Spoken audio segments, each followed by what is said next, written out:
Ready to get started? Or one of my new favorite words, penultimate regular season press conference.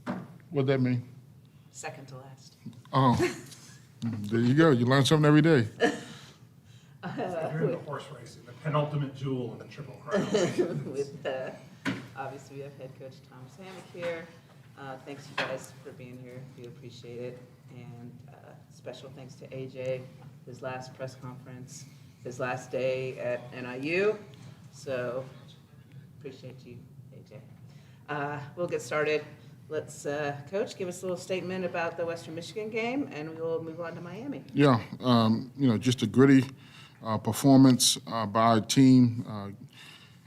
Group of high-character young men that stuck together that whole game, played together through the ups and downs, and found a way to win in the fourth quarter. And that's what we talked about last week, having the ability to, overcome things, minimize self-inflicted wounds, and play team football. And one thing you learn in this profession is, nobody really cares about injuries or who's out there. They just care about the result.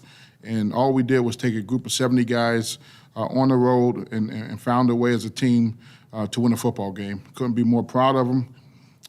Now we got to turn our attention to Miami of Ohio. A good football team. But most importantly, we're obviously playing for a trophy in the Mallory Cup, and that's a big deal. Obviously have great respect for Coach Mallory because, my head coach, Coach Novak, worked under him and was a mentor. And so, this is a big game for us as it is for Miami. And, we will be excited to play. It's going to be cold. I think that's fantastic. The colder, the better. Because we want to play, a style of football that's, can handle the elements. And so, this is a team that, got a quarterback, got injured the last player last week. So maybe he's available, maybe he's not. We're in the process of studying both quarterbacks, what they do well. Offensively, they do a lot of things from an eye candy perspective with motions and shifts, changing personnels. They do a great job. They got certain personnel, they like to do certain things, so we got to make sure we do a great job of breaking them down. And then defensively, another good defensive strong unit. They're good up front on the D-line and linebacker. No matter what formation you in, they're always going to find a way to +1 you. So if you got 6 blockers, they're going to have 7. If you got 7 blockers, they're going to have 8. So we got to do a great job from a game plan perspective of finding some advantages, in the run game and the pass game to give ourselves a chance to have some success. So, and then special teams, we have to make sure, we keep that phase neutral because in tight ball games, we know those things can make a difference. Obviously, Western went for a fake field goal last week. That did not work, and obviously that changed the field position. So we got to be all hands on deck on special teams for any fakes. Central obviously converted one a couple weeks ago, so we got to make sure we got all everything on deck from a discipline standpoint on special teams where we can neutralize that part of the game. Coach, a little bit back on Western Michigan. So we talked in the pregame how we were going to see a lot of new faces, a little bit of evaluation time you've had since that game. How do you think some of those new guys stepped up in their new roles? No, I mean, we obviously still, evaluate them and still seeing what they can do. And I think that's important for us to try to build plays around what guys do well, how they play well. We had some new guys. Nick Alvarado played tremendously strong on defense. Was very active. Playing sideline to sideline with a level of physicality that you don't see from many freshmen. Jaden Credle came in and did a nice job. I remember talking to him last week on Friday and say, we're gonna give you as many carries as you can handle. And obviously he had 36 carries. And against a very good run defense and was able to keep us in normal down and distances so we can not be one-dimensional. Western blitzed us, at a high rate of the game. And for a young guy like that to go out there and keep us normal down in distance, that gave us a chance.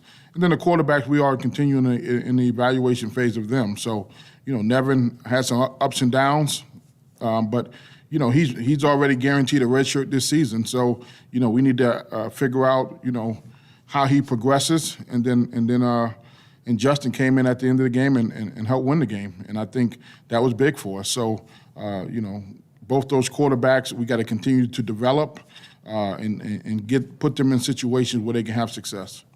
Now, specifically, do you think with the quarterback position, how other positions like linebacker or something, you might rotate someone in or out? Do you think it's more situational?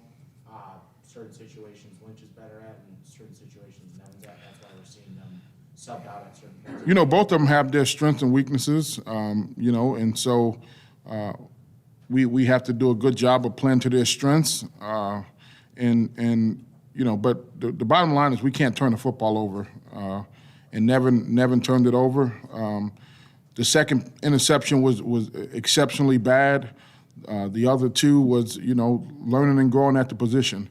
But we can't be careless with the football and put our defense in a bad spot. And so at that position, you have to take care of the ball first and foremost before you do anything else. And then we got to find pass plays for Justin. I mean, we got to take advantage of what the defense is going to give us. So we can't allow people to overload the box and he's in there and not take shots down the field. So we building packages for him where we can make sure we can exploit the weaknesses of the defense. Winning the way you guys did on the last minute drive, I mean, so many times last year you guys have been able to do that. Not so much this year, obviously. What was it like to finally, get over that hump, get a win in the style that you were so accustomed to last year? What was it like for you to see that, for the locker room to see that? I was confident in our players. My confidence have never wavered with our players. So I watch the way they practice. I watch the way they go about their work. If you come to practice, you can't tell what our record is. And I think that's a testament to the men in the locker room and how they do things. And so, it was good for them to have the payoff, right? You put in all the work and then to have the payoff, it was good for them to see. It was good for the coaches, because we all in this together, grinding together, and for everybody to have that payoff, it was good to see. And then from a defensive standpoint, you saw another strong performance from that line. And you've always talked about you try to build your program inside out by building both lines. What can you say about the defensive line from this last week? No, I mean we're certainly getting better on defense. I've noticed it about maybe 6 weeks ago. That they started to practice with more urgency and more energy and more effort and attention to detail. And, they built confidence in one another. They built trust from the staff to the players, from the players to the staff. And they going out there and gaining more and more confidence each and every single week, which, has to be the foundation of our program. We have to be able to play good defense, especially when you play in the Midwest. This week is going to be cold. It's going to be a lot of different things. So, when you have the ability to play good defense, it opens everything else up for your program. And so, for us, those young men are buying into what our defensive coaches are telling them. They're working together. They're playing hard. They're playing physical. They're getting the ball out. They're doing a lot of different things from a defensive standpoint. That has given me a lot of confidence that they can continue to grow as a unit on that side of the ball and help our program. Do you expect Brown and Whaley back this week, or is it going to be Jaden in a similar role? I'm not a big injury guy, so we got some guys coming back this week at some different positions. So we're excited for everybody that comes back weekly. So that's how we do it. But I got complete confidence in Jaden Crettle. So if they don't come back, he'll be ready. If they come back, he'll still be ready. So our game plan doesn't change depending on we got a talented group of running backs. The whole group, they're all coached well by Coach Nick McKissick-Luke, And if guys are healthy, they'll play, and if they're not, then the guys that's healthy will play. I know you've talked about Jaden from almost the beginning of the season when we started off with the beginning press conferences. And I know he's played at various points on special teams and a little bit in the offense, but is he a player that would be eligible for that red shirt after this year? No, he's played in 5 games already. So, he'll play the last 2 games, and he missed. We would have played him more, but he was out a couple weeks for different injury situations. But he's a phenomenal player and a phenomenal young man that has a bright future. I knew from the moment I first saw him, this guy's the real deal. So I had no worries about him playing last week, as with the rest of the season if need be. And then I noticed that Jaden's from Georgia. You've had a really good track history of recruiting players to this program from Georgia. At the running back position, too, you also got Ontario from there. Do you expect to get back down there and find more players this offseason? It's been a good place for us. We've done a nice job down in Georgia, and we got a bunch of guys this year committed to us from Georgia, which is great. I mean, you got to be able to have some guys that you can get from distance that can be difference maker type kids in your program, and Coach Nick McKissick-Luke again does a nice job going down there and finding diamonds in the rough. And we get them up here and try to get them developed and to be the best players they can be. And then in back-to-back weeks, so last week you guys handed Western Michigan the 7th loss of their season. You have another opportunity to do that for Miami of Ohio. Does that add a little bit extra motivation to just say, hey, we're not going to a bowl game, neither are you? No, rarely do we talk about the other team. We just trying to find a way to be 1-0 this week. And that's the focus. We playing for a trophy, the Mallory Cup. I haven't seen the trophy because we haven't had it. So, and we don't play them every year. So, we got a great opportunity to add a trophy to the case that guys can have for a year. And to get that trophy, you got to find a way to score one more point than them this week, and that's what we're going to try to do.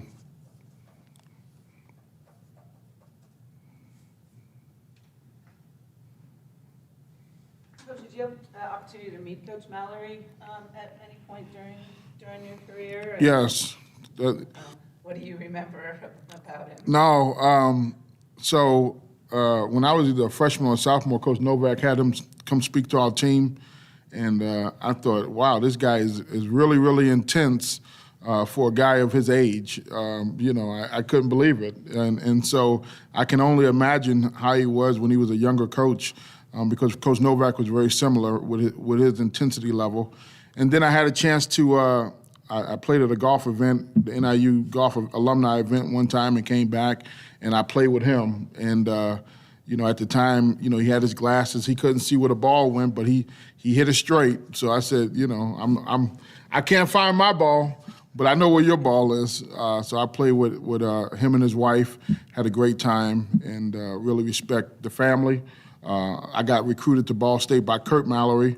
Obviously, when I played here, I played for Mike Mallory. So I've known the family a long time. And, Kurt, when he was recruiting me, told me he played linebacker at Michigan, and he was probably about 185 pounds.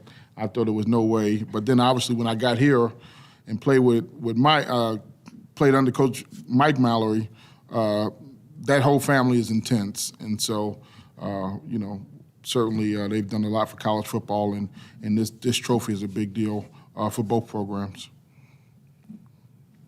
And just talk a little bit more about the defense with the 6 sacks and the 11 tackles for loss that we had last week at Western.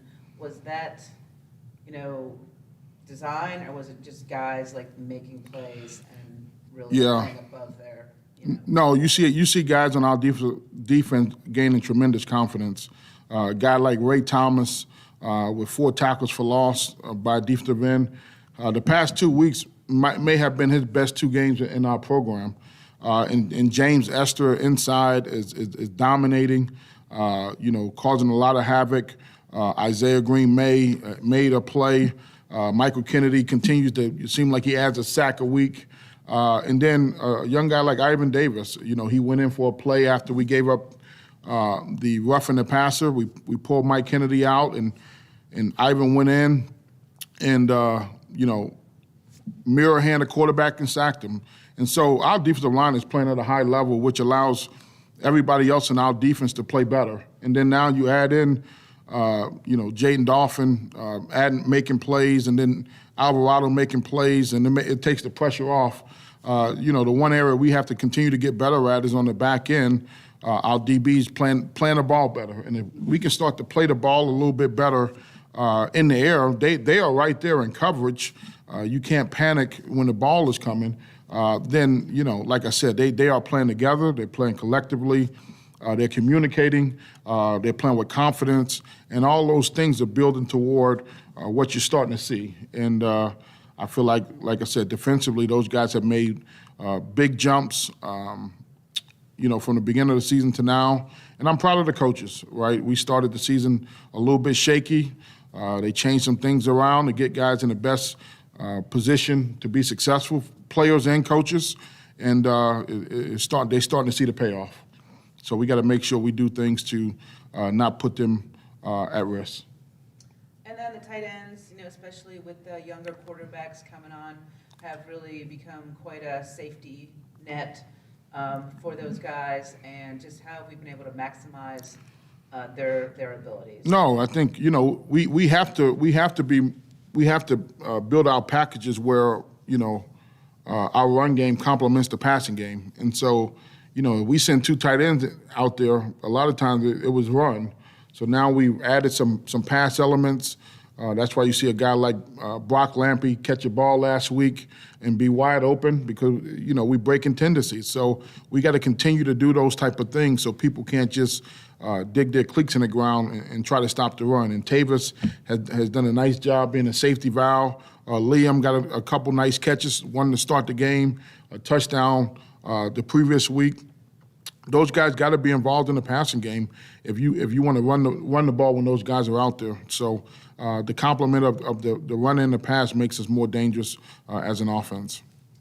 And then we sent John Richardson out there for a 53-yard field goal. It's the second longest field goal made in school history. Really? And yes. Wow.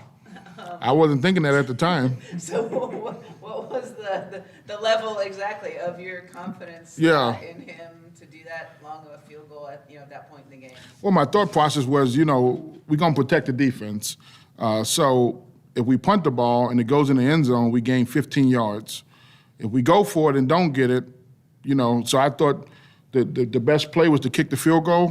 It was a nice night with no wind, and he was kicking it good in pregame. And so I thought that was like the safest bet. And, he went out there and rewarded that decision. Obviously you miss it. People probably say you should go for it or punt it. So for once, it went in my favor. We were able to execute what we called. And just your level of confidence. Yep, go ahead. What is the longest? 54. When are you gonna have try 54? No, it's supposed to be like 18 degrees on Wednesday, so obviously the ball doesn't travel as far in the cold. I believe game time was like 60 degrees, so I don't know if we'll be trying for any records in 18-degree weather unless it's for a game winner or end of the half. Maybe that situation you try to kick the field goal. But just, John, the way he's kind of, come on, and that I think he had 9 in a row before the next one that missed. Just Yeah. your level of, confidence in him. No, we got a lot of confidence in him. I think it started in the Toledo game where, I sent him out there to kick a long field goal, and he had some misses before that. And once he made that field goal, you saw his confidence grow in himself. And I think he's been steady for us when we needed him.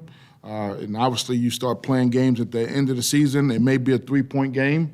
We happened to make a 53-yard field goal, and they went for a fake field goal. So maybe that was the difference in the game. And so we got to continue to play to what John, and they missed the field goal. So we got a field goal kicker that can make kicks for us. That's going to be big here the last 2 weeks. Coach, the final drive, so Justin's able to get the 52-yard run, and then obviously he gets the touchdown to seal off the game. For a young quarterback at a new school, what does that do for his confidence moving forward? Well, I'm sure he's beaming like heck. Because of Maction, we haven't seen the players yet. We see them tonight. So the way we do the schedule is we try to give them a day and a half to fully recover their bodies, their minds, get away, and then we'll practice tonight and get started on Miami. So I haven't seen him yet, but I'm sure he feels good about his performance. He was happy on the sideline. He was engaged the whole game, and when his number was called, he was ready to play. And I think that's a testament to who he is as a person, and we're happy to have Justin in our program.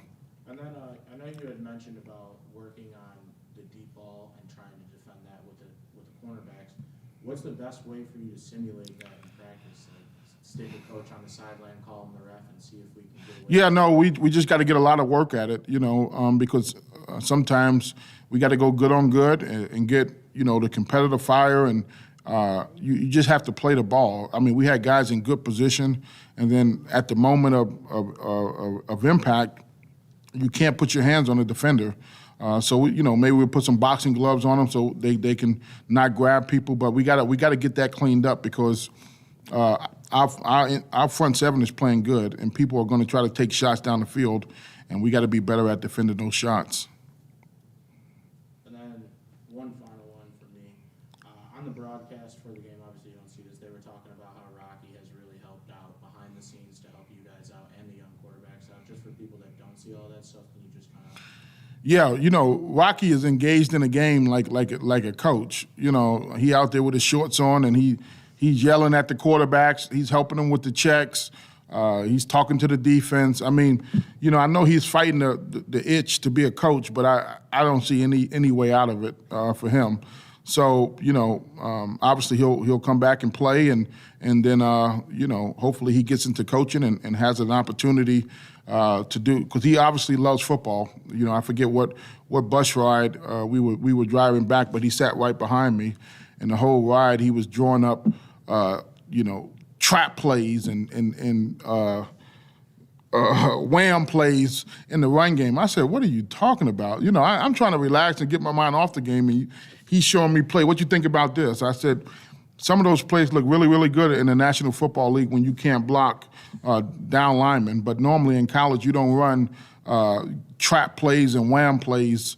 Just not schemes you see very often because you're not worried about we can't block Aaron Donald. So, but he really enjoyed it, and matter of fact, the next day somebody ran a trap play and it was on Twitter, and I sent it to him. It was very similar to what he said. I told you I was on it. So I think coaching is in his blood. Obviously, it's in his family's blood, and he wants to play and play quarterback and see how long that takes him.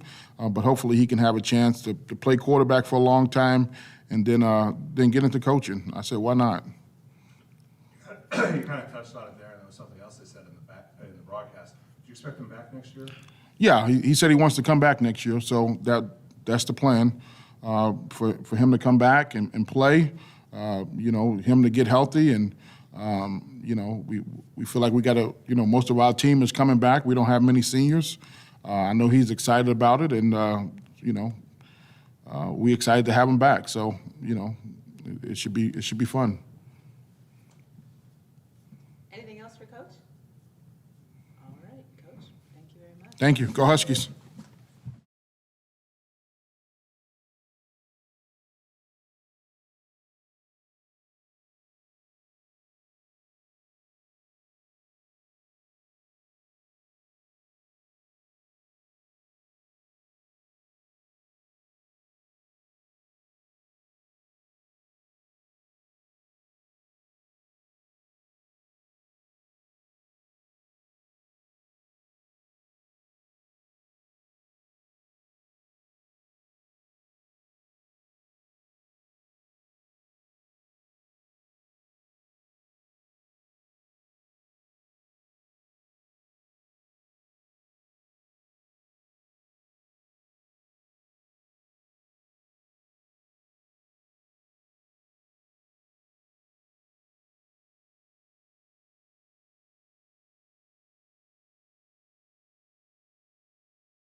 All right. Good to go. We're going to continue with our press conference with Husky players. We have Nolan Potter, offensive lineman, Jordan White, safety. Let's have questions for these guys. Nolan, I feel like every time we're up here, it's a different running back that puts out a great performance. What did you see from the freshman running back and Jaden Cradle out there on Wednesday? Oh, I thought it was a great performance. He hit the hole really hard. He's a downhill back. Even when there wasn't holes, he found a way to make holes and get those yards. And that was a very impressive first showing for him, and confident with whoever we put back there. And then Jordan, for you, I think in the third quarter, there was like back-to-back plays where you came in like a heat-seeking missile, neither of which were targeting. I know that it's probably a lot harder than people anticipate, but to try and make those plays at the speed that you're making and to do them right, how hard is that? It's not really hard when you just picture those plays in your head before the game. It's really about all heart, just going. Jordan, what have you seen change defensively in this team over the last 6 weeks or so from where you guys were to where you guys are? That's a great question, and celebrating each other's success. We're flying around at practice, playing with a lot of energy, and guys are happy for one another. Nolan, for you, it's been a few years since you guys have been able to beat Western Michigan. A couple things. It's the first time you've won in a few weeks, and then obviously the first win for Justin. He may not have been the starter, but he did lead the drive to seal the game. What does this do for a young quarterback's confidence moving forward, as you've seen a couple different quarterbacks here at NIU? I think it boosts both their confidence. I think Nevin just got to keep playing his game. I know he threw a couple interceptions, but he can't let him get down on those. And then I think Justin needs to just keep growing. He had a great game with the snaps that he played, and I think they just got to keep building on the confidence. As one of the captains on the team, what do you say to Nevin, like when you get back to the huddle, kind of try to pick him up after he's made an interception like that? It's always on the next play. You can't worry about what happened in the past, even if it was good or bad. So it's always the next play and trying to get better. For both you guys, getting the win like you guys did, last-minute drive. Obviously, a ton of times last year winning games like that. This year, obviously, not so much. Just what was it like, and what does it do for you? Not just getting a win, but getting a 2021 NIU-style win for you guys.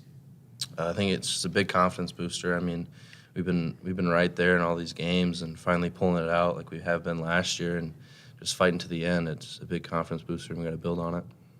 Yeah, we want to stack this win, especially for the seniors. We want to have them go out with a bang, have them, remember something. And then for you guys, we don't have too many trophy games, but Coach Hammock was talking about when he was in here, it's a trophy game, it's an important game, especially the reason behind the trophy. But what does it mean to you guys when you get the opportunity to go out there and compete for the trophy?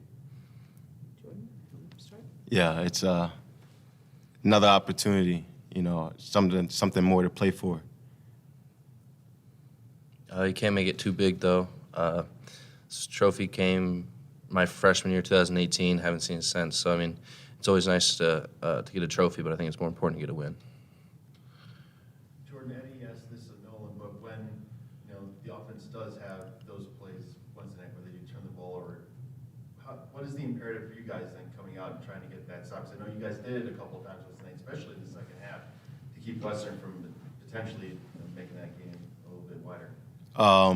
I just pulled the guys together and said, look, we're going to stop them right here. We're going to get the ball back to the offense. And, we've been breaking, when we go out on the field, we've been breaking the huddle together. And it's just guys been working in unison. Coach talked a lot about your guys' confidence, because obviously at the beginning of the season, not everything was there for you guys, but it almost seems like every single week, as you said, you stack weeks and continue to get better. What's that been like to be a part of the unit that you've seen grow so much throughout this season? I love it. The young guys, just everybody, just week to week, it's just they're doing new things. Scouts giving us a great look in and out.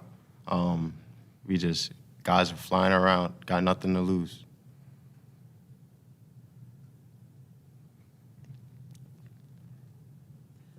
I know, let's talk about the offensive line. You guys have you know, hasn't been one of those years where you've had 5 guys every game working together. It's kind of been having to get used to, you know, different guys in different games, and JJ Lippy jumping around and playing 2 or 3 positions or whatever he's playing. So just how, you know, has the cohesiveness remained even with that going on? So the guys that have been playing and rotating, we've all been here for a while now, a couple years. So I think we're really tight as a group, and I think wherever you put someone, like if it's a new position with JJ and him rotating, it's gonna work. We'll find a way. It's always the next man up mentality. I guess, Nolan, in general too, it feels like, you know, you're used to like different personnel packages in terms of receivers, tight ends, backs. But it feels like you guys in particular have, you know, ones where Pinagger comes in at center, and then JJ will play center for a couple snaps, or going with 6 offensive linemen, as we've seen a couple of times this year. It feels on the outside a little weird just seeing that kind of change, but for you guys, I'm sure you practice it a lot, and you're just kind of used to it. Oh yeah, definitely. I mean, it probably looks weird with 6 alignment out there and one guy's playing a tight end, but it's completely normal for us in our offense. So. Coach talked about this upcoming Wednesday being a weather game. I know I've talked to you guys about run blocking, pass blocking, but how excited is the room to get down and dirty these last 2 weeks of the season? We're always excited on the ball, and cold weather, you know, it's more run. But I think we just got to be a balanced offense, and I think the guys love playing in cold weather. So. Yeah, I heard it was 18 degrees. I love it. Give me more. And then just having the chance to play these last 2 games at home, you know, done with the road now. What's the level of comfort when knowing you're here, you know, even though it's Maction, but just being able to play at home? Being able to play at home, I know our seniors are happy. I know their families will be here. And like I said from earlier, we want them to go out with wins, something to remember.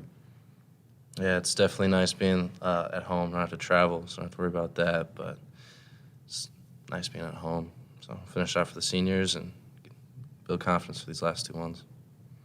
No more bus rides on school nights? Nope.